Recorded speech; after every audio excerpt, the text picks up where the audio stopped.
Shalom Sobat Samas, kita akan bersama merenungkan 2 Timotius 3 ayat 1-9 tentang kondisi perilaku manusia pada akhir zaman. Namun sebelumnya, mari kita bersatu dalam doa. Bapa yang baik, terima kasih Engkau senantiasa menemani kami dalam langkah kehidupan kami. Terima kasih untuk firman yang senantiasa menjadi penuntun langkah kami. Amin. Fokus perenungan kita di ayat 1 dan 2. Kita buka bersama 2 Timotius 3 ayat 1 dan 2. Ketahuilah bahwa pada hari-hari terakhir akan datang masa yang sukar. Manusia akan mencintai dirinya sendiri dan menjadi hamba uang.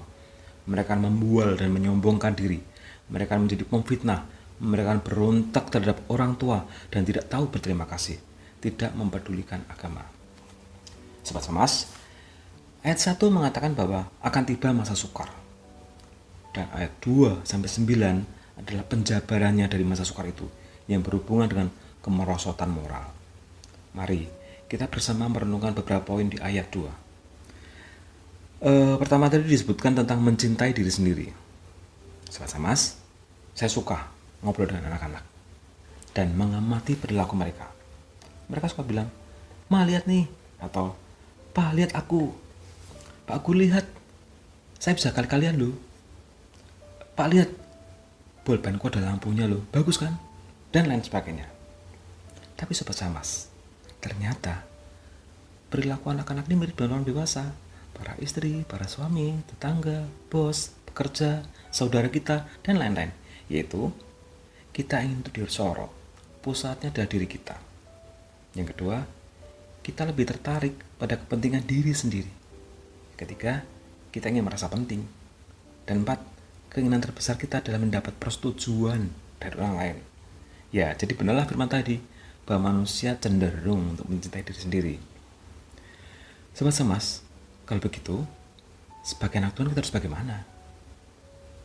Nah, bagaimana kalau kita balik? Kenapa tidak?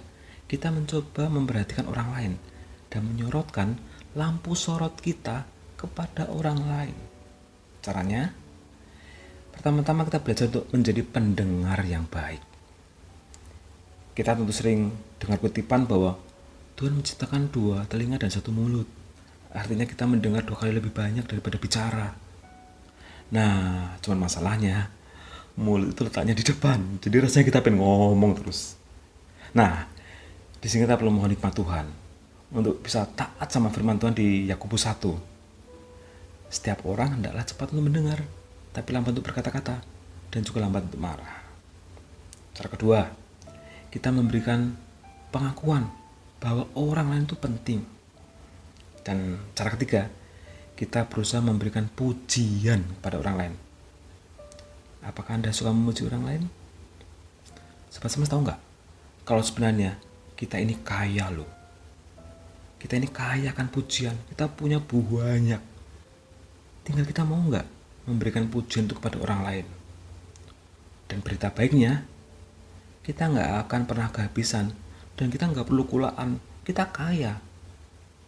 Mari Sobat Samas, kita belajar memberikan pujian dengan gratis, tapi tulus, kepada anggota keluarga, saudara seiman, dan rekan sepelayanan, dan lain sebagainya. Sobat Samas, ini tadi jika kita lihat perspektif hubungan sesama manusia ya. Bagaimana kalau kita lihat perspektif Allah tentang manusia yang mencintai dirinya sendiri? Sobat Samas, Allah menghendaki kita untuk tidak mengasihi kedagingan lebih daripada kerohanian. Yang kedua, Allah tidak menghendaki kita lebih suka merawat tubuh dan memuaskan hawa nafsu daripada menyenangkan Allah. Dan yang ketiga, Allah ingin kita lebih memperhatikan pertumbuhan jemaat daripada kepuasan diri sendiri. Perenungan yang kedua, menjadi hamba uang. Sobat Samas, kalau kita mengingat impian masa kanak-kanak, kita pengen punya uang banyak, bisa beli ini itu atau bisa beli apa saja yang kita inginkan. Itu dulu. Gimana sekarang? Sekarang dalam kehidupan modern ini, semua orang pasti perlu uang. Bukan hanya uang fisik ya, tapi juga saldo. Saldo di bank, saldo di teknologi keuangan, bahkan juga investasi. Ya, tentunya uang tidak salah. Namun mari kita coba sisi lain, kita lihat. Kenapa sih ada perilaku korupsi? Kenapa? ada beberapa tanda kutip profesi yang tidak Tuhan kehendaki. Kalau uang tidak salah, lalu siapa yang jadi hamba uang? Jawabnya adalah mereka yang rela meninggalkan Tuhan, ibadah, persekutuan, keluarga, dan bahkan iman percaya mereka hanya demi uang. Sudah terkasih, dalam kondisi perekonomian Indonesia dan global yang seperti saat ini, apapun dilakukan orang demi mendapatkan uang, ya itu sah-sah saja. Namun hati-hati, jika untuk mendapatkan uang kita berperilaku curang atau licik, bahkan melakukan profesi yang Tuhan tidak kehendaki, uang itu menjadi segalanya bagi orang yang mau berhamba uang. Nah, apa sih yang jadi pemicu hamba uang? Ada dua hal. Yang pertama adalah kekhawatiran dan ketakutan akan masa depan. Padahal kalau kita mau memegang janji Tuhan bahwa Dialah yang memelihara kita dan menjanjikan masa depan yang penuh pengharapan bagi kita anak-anaknya.